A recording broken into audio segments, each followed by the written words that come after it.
आप देख रहे हैं न्यूज 24 एक्सप्रेस और मैं हूं आपके साथ दीपा राणा।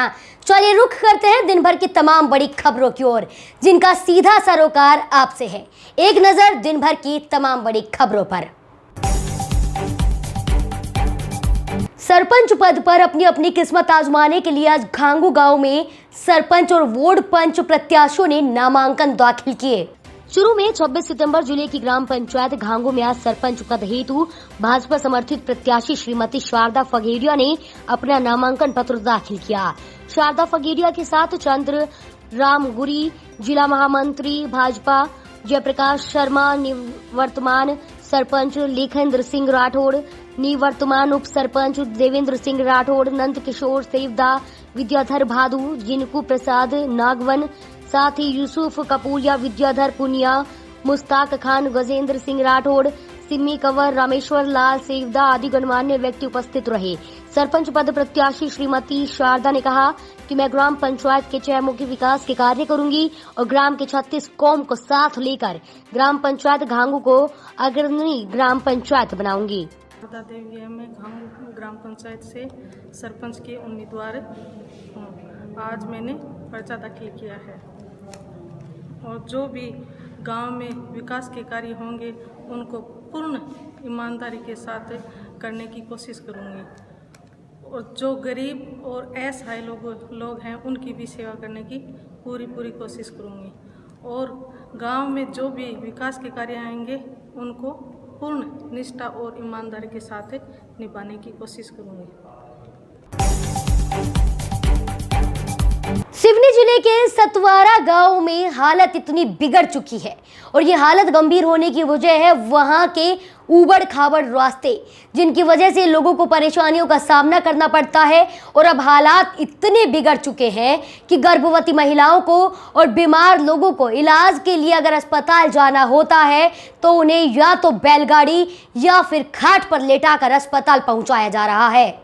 सिवनी जिले की लखनादोन जनपद पंचायत के अंतर्गत ग्राम पंचायत पाटन के ग्राम सतवरा में आज तक कोई रास्ता न होने के कारण यहाँ के लोग ऊबड़ खाबड़ रास्ते से आते जाते हैं, लेकिन बरसात के दिनों में इस दुर्गम रास्ते में चलना भी मुश्किल है।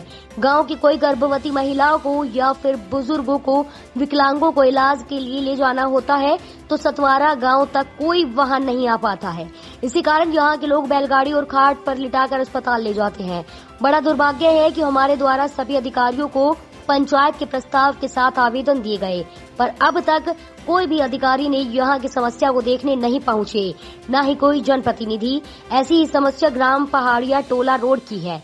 ग्राम सतवारा के लोगों ने जल्द समस्या का निराकरण करने का कहा है और न करने पर आंदोलन की चेतावनी दी है। तो आप बताइए, आप क्या नाम लिखते हैं, यहाँ क्या है और किस समस्या को लेकर आप यहाँ पे आए हैं? जी, मेरा नाम अरस सिरसाम है। 19 नंबर वार्ड से मैं यहाँ का जनप्रतिनिधि पंच चुना गया हूँ और हमारे गांव जो भूखंड में अभी 70 साल आज़ादी के पहले से वही स्थिति बनी हुई है। यहाँ हम डले हैं, बहुत पिछड़े हैं। यहाँ शासन प्रशासन अभी तक कोई विकास की स्थिति नहीं बनी है और हमारे माननीय विधायक जी, माननीय योगेंद्र सिंह बाबा जी को मैंने फ़ोन भी लगाया था, सर आप आके यहाँ स्थिति देखिए, हम लोगों की भूखंड में डले हम लोग।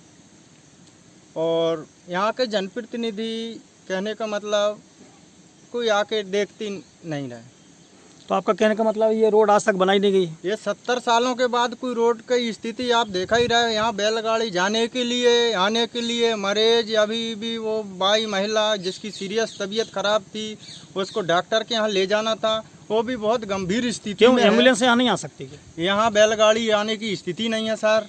यहाँ कोई आने जाने के लिए पैदल तक बहुत मुश्किल पड़ रहा है, तो कहाँ की एम्बुलेंस से आएंगी यहाँ शासन की। अच्छा, और शासन बोलती है कि डिजिटल इंडिया, मोदी जी बोलते हैं, शिवराज जी बोलते हैं कि डिजिटल इंडिया बना रहा हूँ। यहाँ आके तो देखो आप कौन सी डिजिटल इंडिया है जो भूखंड में। यहाँ लोग खबे हैं टंगरों भर। स्थिति ऐसी की खराब, गंभीर, ले जाने लाने में बहुत दिक्कत हो रही है। आप लोग गाँव वाले इकट्ठे हुए, क्या चाहते शासन? हम यही बोल रहे हैं कि हमारा रोड का मुर्मीकरण और यहाँ से सतवरा तक स्कूल, छात्र छात्राएं भी हैं, वहाँ प्राइमरी स्कूल है और मास्टर, टीचर, सहायक आंगनबाड़ी कार्यकर्ता और सहायिका, उन्हें सबके जाने आने के लिए बहुत असमर्थ हैं। और अभी खबर आई है मेरे यहाँ से मेरे वार्ड पंच हैं हमारे सुरेश भाई, उनने बताया कि माँ साहब का है ये एक्सीडेंट हो गया, हाथ टूट गया वो वाली पुलिया में। बहुत स्थिति खराब है। रोड बनने के लिए कुल मिला रोड बनने के लिए हम बहुत प्रयास में इकट्ठे हुए हैं और रोड हमारी बनना चाहिए, हमारा यही प्रयास। रोड नहीं बनती है, शासन प्रशासन नहीं सुनती है। यहाँ से लगा हमने कलेक्टर साहब को भी दिए हैं, सीओ साहब को भी दिए हैं आवेदन, और अपना एसडीएम जी को भी कल मैंने दिया हूँ खुद से हम। और अगर ये रोड नहीं बनती है तो हम सब लोग इकट्ठे इसीलिए हुए हैं कि हम लोग आंदोलन करेंगे। शिक्षक भर्ती की सीटों को जनजाति वर्ग से भरने की मांग को लेकर गुरुवार शाम से शुरू हुआ उग्र आंदोलन का असर, जो अहमदाबाद हाईवे से शुरू हुआ था, अब उसका असर उदयपुर जिले में भी देखा जा रहा है। शिक्षक भर्ती की 1167 सीटों को जनजाति वर्ग से भरने की मांग को लेकर गुरुवार शाम से डूंगरपुर में उदयपुर अहमदाबाद हाईवे पर उग्र आंदोलन का असर अब उदयपुर जिले में भी दिखाई दे रहा है। उपद्रवियों ने खेरवाड़ा की ओर किया कूच। खेरवाड़ा कस्बे में उपद्रवियों ने उत्पात मचाया। हाईवे पर खड़ी 5 निजी बसों, 2 दर्जनों से अधिक वाहनों को किया आग के हवाले। दर्जनों दुकानों में लूटपाट और तोड़फोड़ की गई।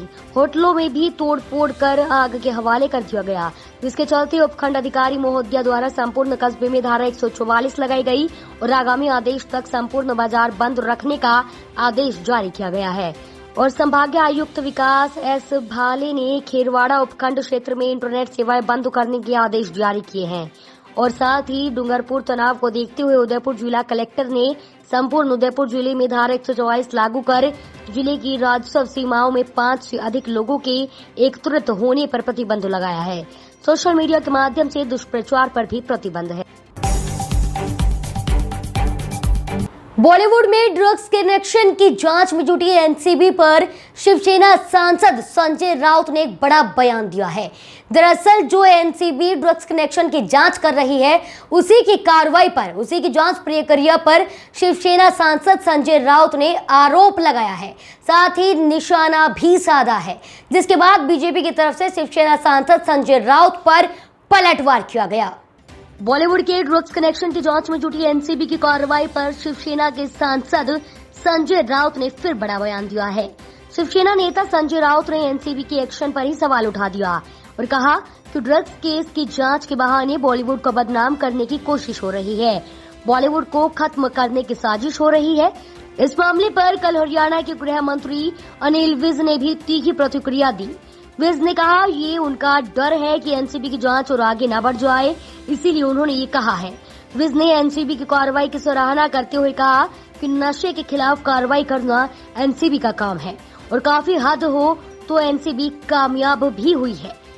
राहुल गांधी ने भी किसानों से बात करके सरकार पर सवाल खड़े किए हैं। इस बात पर भी आज गृह मंत्री ने राहुल गांधी को आड़े हाथों लिया है। विज ने कहा कि राहुल गांधी का तो काम आग में घी डालने का है, इसके अलावा इनका कोई मकसद नहीं होता। वही किसानों ने अब धान के सीजन के बाद आंदोलन की बात कही है। ऐसे में गृह मंत्री अनिल विज ने एक बार फिर विपक्षी दलों को निशाने पर लिया है। विज ने कहा कि अब किसान समझते जा रहे हैं और खरीद के शुरू होते ही स्थिति किसानों के सामने स्पष्ट हो जाए। जनपद सिद्धार्थनगर के वृद्ध गौशाला महारियों में चारा पानी के अभाव में दर्जनों से अधिक गायों की हुई मौत। क्या है पूरा मामला, देखिए खास रिपोर्ट। जनपद सिद्धार्थनगर में बाजार क्षेत्र के महारियों में संचालित वृद्ध गौशाला की स्थिति काफी दयनीय देखी जा रही है, जहां आए दिन रखे गायों की बड़ी संख्या में मौत हो रही है। गौशाला में तैनात कर्मचारियों ने बताया चारा पानी के अभाव में अब तक 20 गायों की मौत हो चुकी है। बरसात के चलते चारा नहीं मिल पा रहा, जिसके कारण गौशाला में चारा पानी नहीं, हम मजदूर देख रेख में लगे हैं, लेकिन जब यहाँ कुछ नहीं है तो क्या खिलाया जाए। मजबूरी में हो रही मौतें, जिम्मेदार ग्राम विकास अधिकारी फोन उठाने में आनाकानी कर रहा है। प्रधान को सूचना भेजी गई है, फिर भी अभी तक कोई कार्रवाई नजर नहीं आई।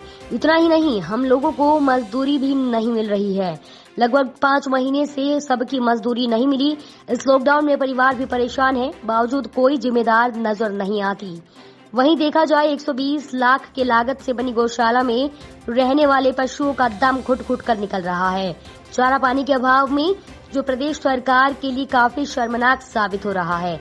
गोरक्षा के नाम पर यहाँ गो हत्या नजर आ रही है, जो बड़े मात्रा में देखी जा सकती है। वहीं इन गायों के नाम आए चारा पानी का धन जिम्मेदार निगल जा रहा है, खाते से निकल नहीं पा रहे हैं। साथ ही जहां भारी मात्रा में गायों की मौतें हो रही है और जो जिम्मेदार हैं वो इस बात से बेखबर बने हैं। जामताड़ा में कृषि बिल के विरोध में कांग्रेस ने जमकर केंद्र सरकार के खिलाफ विरोध प्रदर्शन किया और इसी विरोध प्रदर्शन में कांग्रेस के द्वारा प्रधानमंत्री नरेंद्र मोदी का पुतला भी फूंका गया। जामताड़ा में केंद्र सरकार के द्वारा लागू किए गए कृषि बिल को लेकर कांग्रेस ने विरोध जताया है। जामताड़ा कांग्रेस पार्टी ने शहर के सुभाष चौक में प्रधानमंत्री नरेंद्र मोदी का पुतला फूंका और केंद्र सरकार के खिलाफ जमकर नारेबाजी की और किसान विरोधी बिल को वापस लेने की मांग भी की है। मौके पर विधायक डॉक्टर इरफान अंसारी ने कहा कि इस बिल के विरोध में पूरे देश में आक्रोश फैल गया है और इस बिल का असर पूरे देश में पड़ा है। विधायक ने कहा कि अभी तो पुतला जला है, अगर ये बिल वापस नहीं लिया तो देश जलने का काम करेगा। विधायक डॉक्टर इरफान अंसारी ने कहा कि प्रधानमंत्री नरेंद्र मोदी देश को बर्बाद करके रख दिए हैं। विधायक ने कहा कि रेलवे बेच दिया, हवाई जहाज बेच दिए हैं, साथ ही जीवन बीमा भी बेच दिया गया है, BSNL बेच दिया गया है। क्या टमाटर और शकरकंद बेचेंगे? देखिए, कृषि बिल जो केंद्र सरकार लाई है, इसके विरोध में पूरे देश में आक्रोश फैल गया है।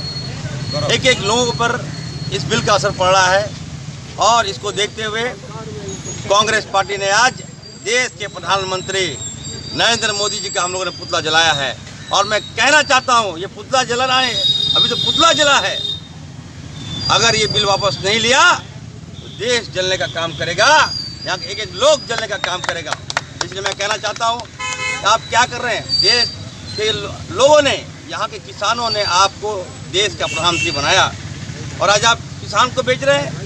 इससे तो अच्छा होता कि आप चले आते कहीं, आप झोला लेके आए थे, आप कहे भी थे कि झोला लेके आए हैं, झोला लेके चले जाएंगे। आप झोला लेके चले जाइए, देश छोड़िए, यहाँ बर्बाद करके रख दिया देश के प्रधानमंत्री ने। देश के आपने अमीर को मार दिया, मध्यम वर्ग को मार दिया, व्यवसाय को मार दिया, रेल बेच दिया आपने, हवाई जहाज बेच दिया, जीवन बीमा बेच दिया, BSNL बेच दिया, अब किसान को बेचिएगा। इससे तो अच्छा होता टमाटर और जाके शकरकंद बेचिए आप। ये दिन आएगा और मैं कहना चाहता हूँ, किसान का असली हितैषी कोई है तो सिर्फ और सिर्फ कांग्रेस पार्टी है। ये आगाज हम लोगों ने यहीं से किया है, जामताड़ा से। ये बिल्कुल हम लोगों ने जामताड़ा से हम लोगों ने फूकने का काम किया है। और युवक चिल्लाता रहा, चीखता रहा, लेकिन बेरहम ट्रक ड्राइवर उसे कुचलकर वहां से भाग निकला। ये मामला रांची जिले के बुंडू थाना क्षेत्र का है। रांची जिले के बुंडू थाना क्षेत्र ब्लॉक रोड में देर रात बालू ढोने वाले खाली टर्बो ट्रक ने एक युवक को कुचल दिया।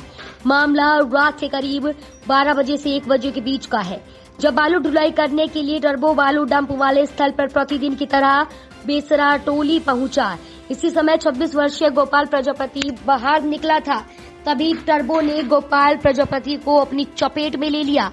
गोपाल प्रजापति टर्बो टर्बो चिल्लाता रहा, लेकिन जब तक घर वाले बाहर निकले तब तक ट्रक ड्राइवर भाग निकला। परिजन गोपाल को बुंडू अनुमंडलीय अस्पताल ले गए, लेकिन उसे बचाया नहीं जा सका। युवक का शव को पोस्टमार्टम के लिए रांची रिम्स में भेज दिया गया है। पैखाना करे जा रहे, का करे जा रहे, बैठल रहे, और बाद दिखती तो हमारे जागले रही तो टर्बो टाला खाली गाड़ी अलग आर बाद मार दिलक और सीधा भागबे करल, गाड़ी रोकबो नहीं करलक, सीधा बाइक चला। कहाँ पर मारा? वहीं पर घर के बगल पीछे तरफ। किस जगह है घर? ई का बेसरा टोली। ट्रबो भाग गया? हाँ। ट्रबो क्या करने आया था वहाँ? बालू लोडिंग कर। बालू लोडिंग करने। कौन है ये आपका भाई? क्या करता था ये फर्नीचर दुकान में काम करता था। कैसे पता चला आप लोग को कि टर्बो मारा? चिल्ला रहा था। अच्छा, तब हम लोग जाने। डेट कर गया है क्या? डेट हो नाम क्या है इनका? इसका गोपाल प्रजापति। आप कौन है उनके? इसका भाई है। बड़े भाई। क्या नाम है आपका? संतोष प्रजापति। गाड़ी वाला पकड़ाया? नहीं पकड़ाया है। तो अभी थाना पहुँचे? नहीं, रात ही में लगाए हैं यहाँ तो। रात में कितना बजे हुआ था? ये लगभग 12 बजे रात को हुआ है। 12 बजे रात को मौत हो गया गोपाल प्रजापति की। बताया जाए कैसे हुआ, क्या है मामला? ये बताया जा रहा है कि ये रात्रि में करीब 1 बजे के आसपास में अपने बेसरा टोली में इनका घर है, गोपाल प्रजापति इनका नाम है। ये शौच करने के लिए निकले थे। इसी बीच में एक टर्बो गाड़ी जो है उसमें उसके चालक के द्वारा तेजी और लापरवाही से चलाकर इन्हें धक्का मार दिया गया, जिससे ये घटनास्थल पर ही गिर करके बुरी तरह जख्मी हो गए। इसके बाद इनके परिजनों के द्वारा अनुमंडल अस्पताल पहुंचाया गया। वहां इलाज के क्रम में इनकी मृत्यु हो गई। इनके शव को मृत्यु समीक्षा रिपोर्ट तैयार कर पोस्टमार्टम के लिए रिम्स भेजा गया है और उनके बड़े भाई के बयान के आधार पर कांड दर्ज किया जा रहा है। तो हम अग्रतर कार्रवाई की जा रही है। राज्य मंत्री भदौरिया के पैतृक गांव कलोनी में गरीबों को बांटने वाली खाद्य सामग्री में हो रही है बड़ी धांधलेबाजी। क्या है पूरा मामला, देखिए रिपोर्ट। मेहगांव विधानसभा के गांव कलोनी में सहकारी खाद्य वितरण संस्था में गरीबों को खाद्य वितरण में बड़ी धांधलीबाजी सामने आई है। गरीब जनता की माने तो संस्था प्रबंधक रामदास कुशवाहा और निरंजन भदौरिया द्वारा 3 से 4 महीने तक का खाद्यान्न वितरण न करके उसे अपने स्वार्थ के लिए निजी किराने की दुकान पर बेच दिया जाता है। जो खाद्यान्न सरकार द्वारा गरीबों के लिए दिया जाता है उसे कुछ गांव के दबंग लालची लोग बाजार में बेचकर अपनी जेब गर्म करने का काम कर रहे हैं। अकलोनी गांव में प्रतापपुरा हीरापुरा गांव का भी खाद्यान्न वितरण किया जाता है। इनमें कुछ लोग गरीबी रेखा से नीचे आते हैं और कुछ अनुसूचित जाति से हैं। ये सब लोग सरकार द्वारा दिए जा रहे खाद्यान्न से ही अपना जीवन यापन कर रहे हैं। सभी गांव के गरीबों ने परेशान होकर प्रशासन से गुहार लगाई है कि मेरी मदद करो, अन्यथा हम गरीब भूख से ही मर जाएंगे। गांव के लोगों का कहना है कि हम लोग पढ़े लिखे नहीं हैं, ना ही हम लोग लिखना पढ़ना जानते हैं। समिति प्रबंधक द्वारा इसका फायदा उठाकर हम लोगों के बिना बताए अंगूठा लगवा लिया जाता है, जबकि हम लोगों को 4-4 महीने तक किसी भी प्रकार की खाद्य सामग्री नहीं दी जाती। इस संबंध में समाज सेवी और करनी सेना के पदाधिकारियों ने समिति प्रबंधक से बात की तो उन दबंग प्रवृत्ति के लोगों ने उन समाज सेवियों और गरीब महिलाओं से अभद्रता कर और मंत्री का रोब दिखाकर झूठे केस में फंसाकर जेल भिजवाने की धमकी दे डाली। मजे की बात तो ये है कि जब प्रदेश के मंत्री के गांव में ये हाल है तो गरीब जनता राशन के लिए त्राही कर रही है, तो प्रदेश के अन्य गांव में क्या हाल होगा। ऐसी घटनाएं प्रदेश सरकार और रसूखदार नेताओं की पोल खोलती नजर आती है।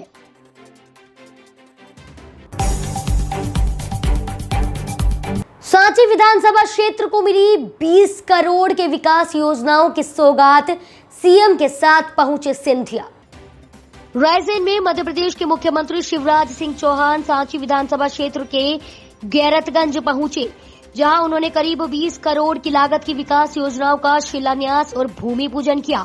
मुख्यमंत्री के साथ बीजेपी सांसद ज्योतिरादित्य सिंधिया, प्रदेश के स्वास्थ्य मंत्री प्रभुराम चौधरी, पूर्व पीडब्ल्यूडी मंत्री रामपाल सिंह राजपूत, पूर्व पर्यटन मंत्री सुरेंद्र पटवा, पूर्व वन मंत्री गौरीशंकर शेजवार और विदिशा के सांसद रमाकांत भार्गव उपस्थित इस मौके पर उपस्थित रहे। सीएम करीब 4 बजे गैरतगंज पहुंचे और राज्यसभा को संबोधित किया। राज्यसभा सदस्य ज्योतिरादित्य सिंधिया ने जनसभा को संबोधित करते हुए कहा कि कांग्रेस नेता कमलनाथ और दिग्विजय सिंह हम पर गद्दार होने का आरोप लगा रहे हैं, जबकि वास्तव में वे खुद गद्दार हैं, क्योंकि उन्होंने जनता के साथ वायदा खिलाफी कर गद्दारी की है। सिंधिया ने कहा कि सरकार बनने के पहले किसानों के कर्जे माफ करने, कन्यादान योजना की राशि बढ़ाने और युवाओं को बेरोजगारी भत्ता समेत अनेक वादे किए थे। लेकिन कमलनाथ सरकार एक भी वादे पर खरी नहीं उतरी और मजबूरी में हमें जनता के हितों में कांग्रेस सरकार को हटाना पड़ा।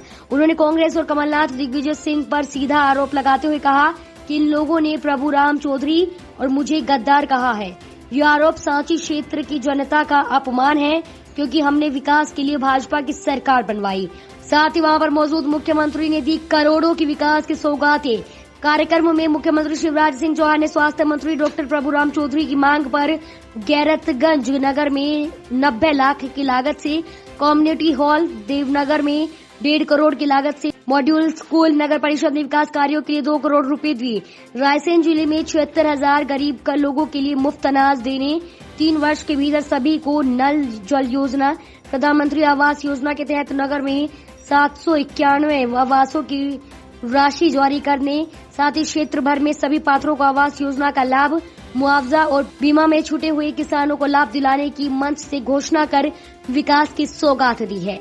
मुख्यमंत्री के गैरतगंज में आयोजित इस कार्यक्रम में कई स्थानीय भाजपा नेताओं ने मंच की सूची बदलने का आरोप लगाते हुए कार्यक्रम का बहिष्कार कर दिया। कोरोना के खिलाफ चल रही जंग में मिशन अस्पताल अपनी अहम भूमिका निभा रहा है और मिशन अस्पताल की इसी कोशिश और सेवा को देखते हुए सभी सामाजिक संगठन भी उनकी बढ़ चढ़कर मदद कर रहे हैं। कोरोना के खिलाफ चल रही जंग में मिशन अस्पताल लगातार अपनी अहम भूमिका निभा रहा है।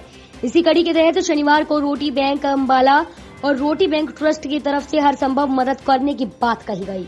रोटी बैंक अम्बाला की तरफ से मॉनिटर्स, ऑक्सीमीटर सहित कई अन्य सुविधाएं भी उपलब्ध करवाई गई। वहीं मिशन अस्पताल के डायरेक्टर ने सभी का आभार प्रकट किया और कोरोना मरीजों को उपलब्ध करवाई जा रही सुविधाओं के बारे में भी बताया।